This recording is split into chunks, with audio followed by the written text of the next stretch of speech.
పూరా లోకల్. ఒక ప్లాట్ కొనాలంటే, ఇప్పుడు ప్లాట్ కొనాలంటే హైదరాబాద్ లో కొనుడు కష్టం. అవును. ఎక్కడో ఇక హైదరాబాద్ దాటి వేరే డిస్టిక్ లోనో ఎక్కడో ఔటర్ రింగ్ రోడ్ తర్వాత కూడా బయట కూడా కొనుక్కోలేని పరిస్థితి ఉంది ఇప్పుడు. అసలు ఒక ప్లాట్ కొనాలంటే ఏం చూడాలి? పర్మిషన్స్ అండి, అది హెచ్ఎండిఏ లిమిట్స్ లో వస్తున్నాయా లేదంటే డిటిసిపి లిమిట్స్ లో వస్తున్నాయా అని చూసేసి దాని పర్మిషన్స్, అక్కడ కూడా మీరు బిల్డర్ ప్రొఫైల్ చూడాలి. ఎందుకంటే ప్లాట్ ఎవరు ఫుల్ గా చేసి డెవలప్ చేసినాక అమ్మరు, వాడు అగ్రిమెంట్ చేసుకున్నప్పటి నుంచి అమ్ముతా ఉంటారు. So builder profile is very important అక్కడ కూడా. ప్లస్ పర్మిషన్స్ ఉండాలి. ఇంకోటి మీరు కొన్నాక కూడా, ప్లాట్లు కొన్నాక కూడా ఏం చేస్తారంటే వదిలేసి వెళ్ళిపోతారు. అది ఎప్పుడు చేయకూడదు.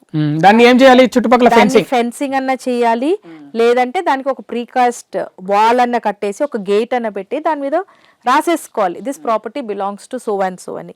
ఇప్పుడు నాకు ఎన్ఆర్ఐ సర్వీసెస్ లో మాక్సిమం ఎక్కడ వస్తుంది తెలుసా అండి మీకు సర్వీస్? ఎప్పుడో 6-7 years బ్యాక్ వాళ్ళు ఎక్కడో ప్లాట్లు కొని ఉంటారు, వాళ్ళు వెళ్ళిపోతారు. వాళ్ళు తిరిగి వచ్చే లోపు అక్కడ రాయి ఉండదు, ఆ రోడ్ మీద మొత్తం మొక్కలు వచ్చేస్తుంది. దే కెనాట్ ఐడెంటిఫై దేర్ కనిపించదు. ప్లాటింగ్ లో చాలా మంది ఇష్యూస్ లో పడేది అదే ప్లేస్ లో.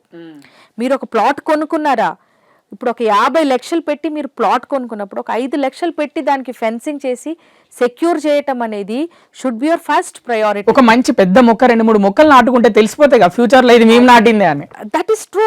అది ఎవరు చెయ్యరండి. First of all I'm against this plotting business. నాకు ఈ 200 గజాలు 300 గజాలు కొనియటం అనేది నేను ఎప్పుడు ప్లాట్లు అమ్మను. ఎందుకంటే I don't like doing that. ఎందుకంటే మనకి ఇప్పుడు మీరు శ్రీశైలం హైవే మాట్లాడుతున్నారు, ఒకప్పుడు ఈ ఏరియా అంతా మనకి పంటలే. Okay, fresh leafy vegetables, mango తోటలు ఇవన్నీ ఉండేటివి. ఇప్పుడు అన్ని ప్లాటింగ్ చేసేసి మొత్తం కాంక్రీట్ చేసేసారు. దీనివల్ల ఏమవుతుంది అంటే ఫుడ్ అనేది కాస్ట్ ఆఫ్ లివింగ్ పెరిగిపోతా ఉంది ఫుడ్ బేస్ లో. So the reason for me to not cell plot is, నాకు అసలు ప్లాటింగ్ ఇష్టమే ఉండదు. మీకు ప్లాట్ కొనాలా, మీరు ఒక 5-6 మంది కలిసి 200 పెద్దగా కొనండి, దాని లోపల ఏదైనా నాటండి, అది ఫార్మింగ్ కి కూడా యూజ్ అవుతుంది. కానీ అలా చేయట్లేరండి. They are just buying this 200-300 plots, leaving it. మళ్ళీ ఒక 5 years తర్వాత మళ్ళీ వాళ్ళకి ఆ ప్లాట్ కూడా అక్కడ కనపడదు. ఒక మంచి అడ్వైజ్ అంటే, ఇక్కడ ప్లాట్ కొనాలనుకుంటే ఫ్రెండ్స్ అందరూ ఒక గ్రూప్ అంతా కలిసి ఒక 1000 గజాలు 2000 గజాలు కొనుక్కుంటే అది ఎవరు కబ్జా చేసుకోలేరు. మేము యాక్చువల్లీ మాకు 2-3 acres లేదంటే 5-10 acres వచ్చినప్పుడు మేము అదే చేస్తాం. ఒక గ్రూప్ ని తయారు చేసేసి agri land as it is without conversion కొన్నించేసుకొని వాళ్ళతో వి ఫెన్స్ ద ప్రాపర్టీ, దాంట్లో ఏదో ఒకటి నాటించేసి ఒక చిన్న ఫ్యామిలీని పెట్టేసుకుంటాం అక్కడ. అప్పుడు ఏమవుతుంది అంటే ఆ ల్యాండ్ లో ఏదో ఒకటి పెరుగుతుంది, గ్రీన్ బెల్ట్ ని మనం మిగిలించుకుంటున్నట్టు అవుతుంది. సి cutting of trees, lack of oxygen. ఒక రోజు వస్తుంది హైదరాబాద్ లో అందరూ ఆక్సిజన్ మాస్క్ పెట్టుకొని తిరగాల్సింది. ఖచ్చితంగా ఫ్యూచర్ లో వస్తుందా? ఖచ్చితంగా వస్తుంది. ఎందుకంటే 10 రూపాయల కిలో టమాటో ఉన్నది, ఇప్పుడు 60 రూపాయల కిలో టమాటో ఉంది. So similarly everything will start becoming expensive. So అది కాకుండా ల్యాండ్ని కాపాడుకోని మేము ఎన్నోసార్లు అడ్వైజెస్ ఇస్తాం. ఇప్పుడు ఈ ఫామ్ ల్యాండ్స్, ఇప్పుడు మీరు అడిగారు ఫామ్ ల్యాండ్స్లో ఏంటి జాగ్రత్తలని. ఫామ్ ల్యాండ్స్ సింప్లీ బ్లండర్ అండి. అసలు దాంట్లో ఎలాంటి అప్రూవల్స్ ఉండవు.